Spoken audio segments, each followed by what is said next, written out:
Mak betundu ini, ujuk-ujuk. Nah, nggak disangka-sangka, nggak dinyana-nyana, kayaknya Gibran bakal dapat dukungan penuh dari bapaknya lagi untuk makin kuat nancepin kuku di belantara politik Indonesia. Ini prediksinya, target kursi ketua umum Golkar bakal diambil alih sama Gibran. Mantap ini. Bukan juga. Ya itu tadi jawabannya sama. Biar senior-senior saja atau orang yang lebih berpengalaman.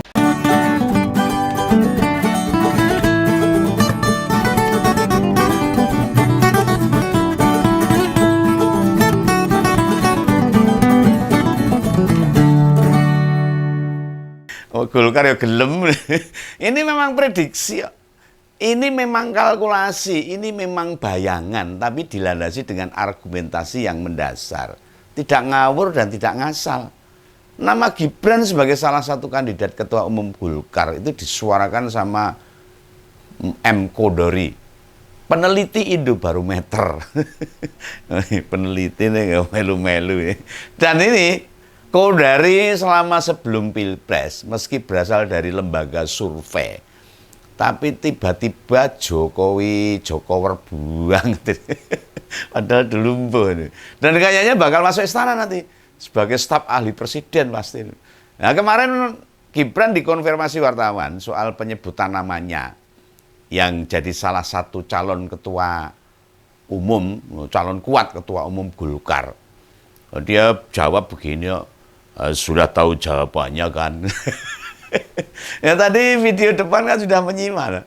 Bagi yang mencermati dengan detail, ingat nggak kalimat-kalimat yang keluar dari Gibran? Apakah baru pertama kali keluar? Enggak ini. Kalimat-kalimat itu persis plek sama dengan yang dia sampaikan waktu dulu disebut calon gubernur Jateng, calon gubernur DKI, bahkan cawapresnya Prabowo. Sama jawabannya. Jawabannya kan sama. Biar yang senior-senior atau yang berpengalaman saja ditunjuk. Ya saya tidak tahu prosesnya di sana seperti apa, Om Begawan nggak tahu. Tapi yang jelas masih banyak yang senior, yang makin ngeselin lagi, mimik mukanya itu loh. Dikesankan polos banget itu Gibran. Ya, kayak nggak ngerti politik itu, terlihat takut bila beneran dicalonkan. Ini terlihat dari mata yang disipitkan, dahi dikerutkan. Ini Om Begawan selalu nyimak nih, selalu meneropong, menjawab dikesankan ragu-ragu. Dulu waktu disebut bakal jadi cagup atau calon gubernur Jateng atau DKI atau sebagai cawapres, jawabannya kan gitu, mirip-mirip lah. Ikut perintah ketua umum lah. Saya kan belum berpengalaman, ini. Usianya belum mencukupi, masih banyak yang belajar.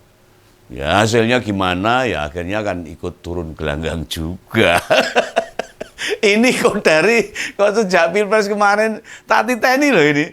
Kayak jadi public opinion public opinion aja lah. Baru istana ya. Gampangannya semacam buzzer lah. Cuma dulu Pak Jokowi banyak didukung influencer atau relawan. Sekarang kayak Om Begawan itu. Nih wes lega. Om Begawan sudah mandek lah untuk support. Kami ini kan bila-bilain karena value aja. Ada hal-hal yang tidak bisa begitu saja kita pasang badan. Nah, wes tidak sesuai dengan kehendak rakyat atau melanggar hukum, melanggar konstitusi atau merusak demokrasi, ya Om Begawan mandek baik. Ya termasuk niat Gibran lah. Nah, ini sebentar ini. Kayaknya memang ini urusan Pak Jokowi yang mempertimbangkan jika dirinya yang masuk ke sana. Ketoknya Pak Jokowi banyak ditolak. Banyak ditolak. Besok ini yang menjabat kan Gibran jadi wakil presiden. Pak Jokowi sudah pensiun. Jadi mungkin ya yang dicenuk itu ya Gibran. Makanya dirinya mendorong anaknya untuk turun gelanggang. Gitu. Saya suwe Begawan tak sawang-sawang. Ya, anak sulung benar-benar the real robot itu. Atau robotnya bapaknya, atau pionnya bapak. Ini saya bukan ngece loh ini. Tapi ini fakta, masyarakat biar paham. Kok koyong ini toh demokrasi ini. Nah monggo, kita nilai bersama-sama aja.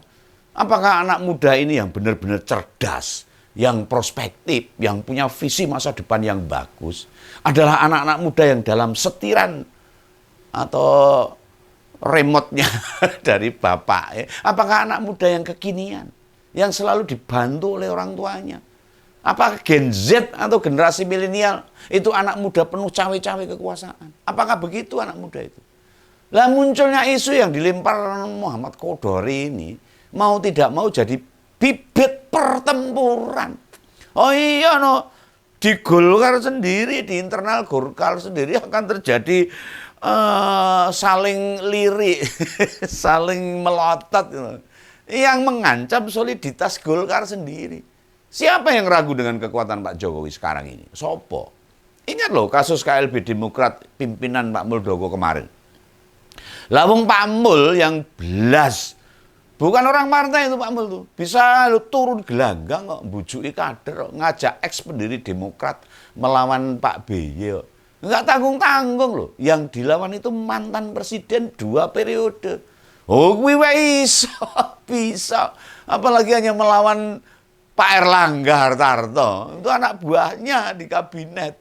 Jokowi pasti tahu dan sudah memetakan siapa-siapa yang bisa dipegang, dikendalikan, dan mesti dijatuhkan siapa sudah tahu. Supaya anaknya bisa jadi ketua umum Golkar. Ini menurut Om Begawan loh, ini pendapat Om Begawan loh. Ya, penilaian-penilaian ke sana. Nah, ini politik kok. Nah, ini akan diadakan waktu Munas atau Musyawarah Nasional Golkar Desember mendatang. Nah, bila presiden sudah punya keinginan begini, ya pasti bakal ada uji coba nih. Ngetes ini. Ngetes ombak itu. Kayak gitu.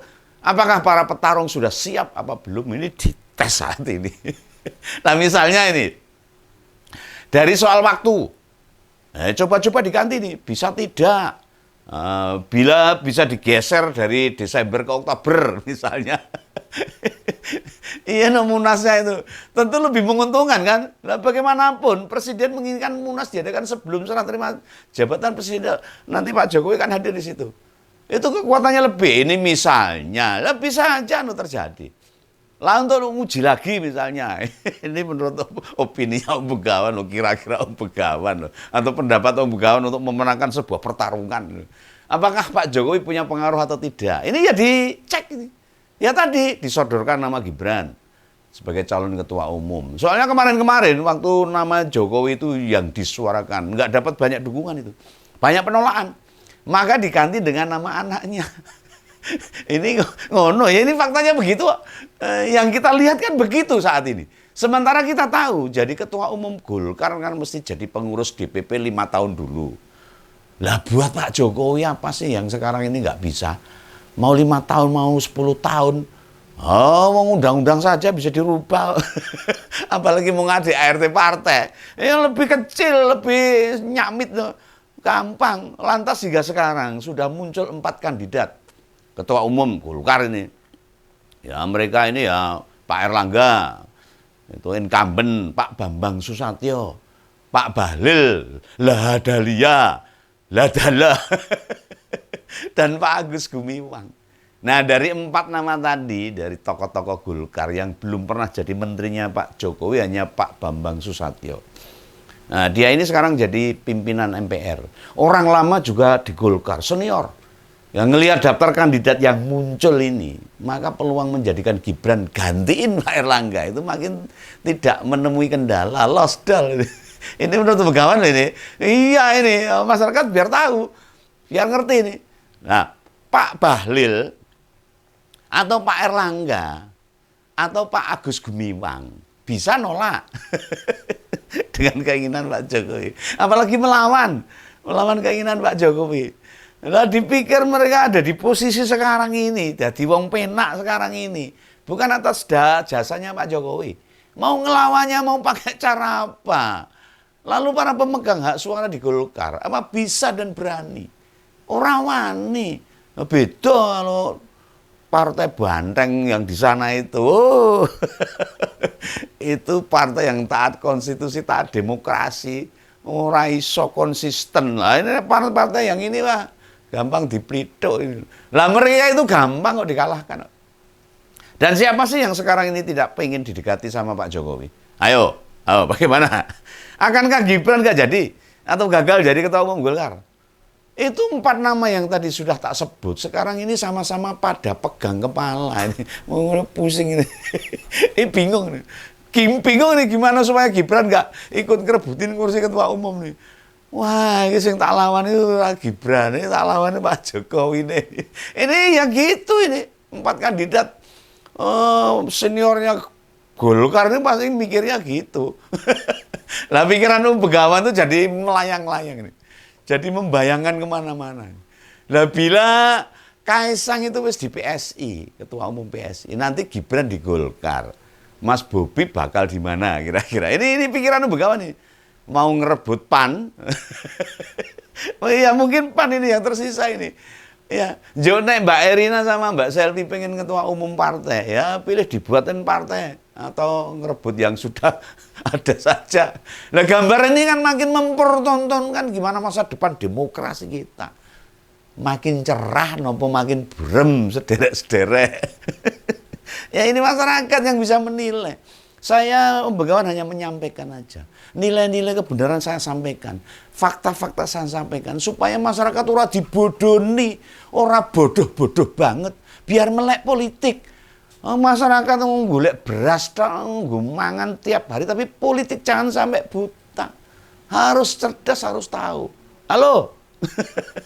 Mana nih pendukungnya Pak Prabowo nih? Ini nggak masa depan demokrasi yang mau kita harapkan? Semua pendukungnya Pak Prabowo. Nanti ada yang bilang Mas Gibran nggak boleh jadi ketua umum Golkar. Kasih saja argumentasi. Itu melanggar asasi itu. Oh, mau jadi ketua umum Golkar dihalang-halangi. Mesti ada gitu. Iya, enggak apa-apa. Lah intinya gini. Sepanjang keluarga presiden punya keinginan, nggak boleh ada yang batas-batasi. Nggak ada yang ngalang-ngalangi. Wes gitu aja, wes awuren. Awuren kabeh lah. Itulah ngompol ngopini ya Om Begawan. Sampai jumpa. Salam Begawan. Dadah.